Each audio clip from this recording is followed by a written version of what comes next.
भीलवाड़ा जिले के मोतीबोर का खेड़ा स्थित श्री नवग्रह आश्रम में संचालित श्री नवग्रह आश्रम आयुर्वेद एवं परंपरागत चिकित्सा विज्ञान अनुसंधान केंद्र को मदन मोहन मालवीय राजकीय आयुर्वेद महाविद्यालय उदयपुर ने अपने पीजी स्कॉलर के अनुसंधान के लिए चुना है।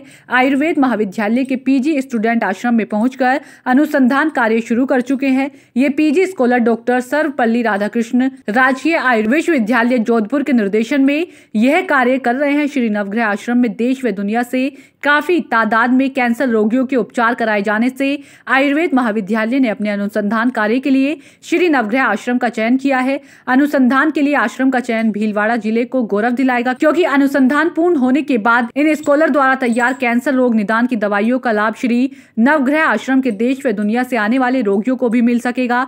मदन मोहन मालवीय राजकीय आयुर्वेद महाविद्यालय उदयपुर की एचओडी प्रो कामिनी कौशल के निर्देशन में पीजी स्कॉलर डॉक्टर भावना उपाध्याय व एचओडी अवधेश कुमार भट्ट के निर्देशन में डॉक्टर धनुश्री गोटकर अपने अनुसंधान के लिए श्री नवग्रह आश्रम पहुंच चुकी है। श्री नवग्रह आश्रम के संस्थापक अध्यक्ष हंसराज चौधरी ने बताया कि मदन मोहन मालवीय राजकीय आयुर्वेद महाविद्यालय उदयपुर द्वारा अपने स्कॉलर के लिए अनुसंधान के लिए आश्रम का चयन किया जाना गौरवपूर्ण है। हम पिछले लंबे समय से कैंसर रोगियों के उपचार के लिए जो कार्य कर रहे हैं उसे विश्वविद्यालय ने रिकॉग्नाइज किया है, तभी आज स्कॉलर आश्रम पहुंचे हैं।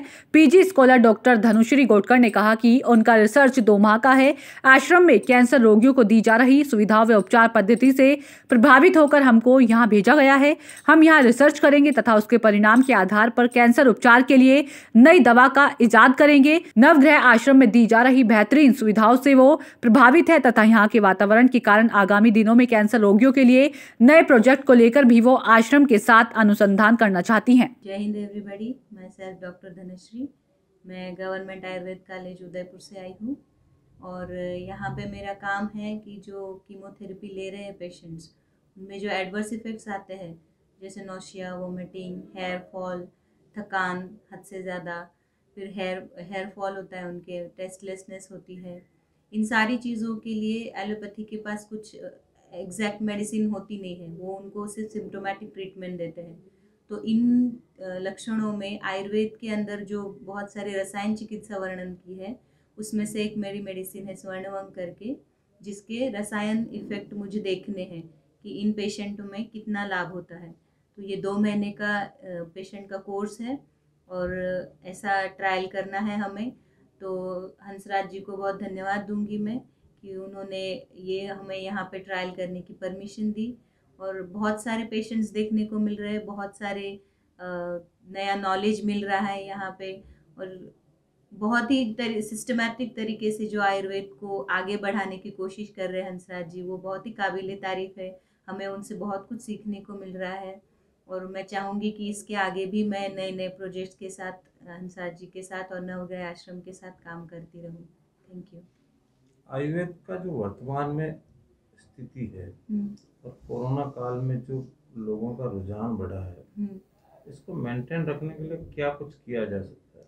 सबसे मेन बात तो ये है कि जो आयुर्वेद प्रैक्टिशनर्स हैं उनमें खुद में इतना सेल्फ कॉन्फिडेंस होना चाहिए कि वो इसको आगे बढ़ाने की कोशिश करें। जो थोड़ा सा कम है, अपने पास सब कुछ है लेकिन कॉन्फिडेंस नहीं है, तो यही है कि ज़्यादा से ज़्यादा लोगों ने स्टार्ट करनी चाहिए आयुर्वेदिक प्रैक्टिस और इसको बहुत आगे लेके जाने की ज़रूरत है। एक बहुत सारे लोग संगठित होके जब इसको आगे बढ़ाएंगे, इक्के दुक्के का काम नहीं है ये, क्योंकि इसके लिए बहुत सारी चीज़ें चाहिए होती है। पेशेंट का विश्वास चाहिए होता है, अच्छी मेडिसिन्स अवेलेबल चाहिए होती है। तो ये सारी चीज़ें एक संगठना अगर किसी बड़े लेवल पे करती है तो ये निश्चित रूप से बहुत ही आगे जा सकता है और फिर से जो आयुर्वेद के दिन थे वो अपन प्राप्त कर सकते हैं। तो आयुर्वेद का उद्देश्य ही यही रहा है कि सबसे पहले जो स्वस्थ है उसके स्वास्थ्य की रक्षा करनी है, बाद में कोई अगर बीमार पड़ता है तो उसको चिकित्सा देनी है। तो सबसे पहले तो यही करना है कि स्वस्थ रहने की ज़्यादा से ज़्यादा कोशिश करें, जो कोरोना काल में लोग सीख गए हैं कि स्वस्थ रहने के लिए क्या करना चाहिए। जो नॉर्मल पहले कहे जाते थे सिर्फ वेदों में पढ़ा है वगैरह वगैरह, लेकिन अभी वो लोग फॉलो कर रहे हैं, हाथ धोना खाने से पहले, बाहर आने के बाद से। तो ये सारी चीज़ें अभी लोग कर रहे हैं फॉलो, लेकिन उसके लिए इतने बड़े पैंडेमिक की ज़रूरत नहीं थी। ये अपन बचपन से फॉलो करते आ रहे हैं और अभी बस इसको एक बड़े लेवल पे लेके जाने की ज़रूरत है। हमें हमारे बच्चों को बचपन से ही सिखाना चाहिए ये चीज़ें।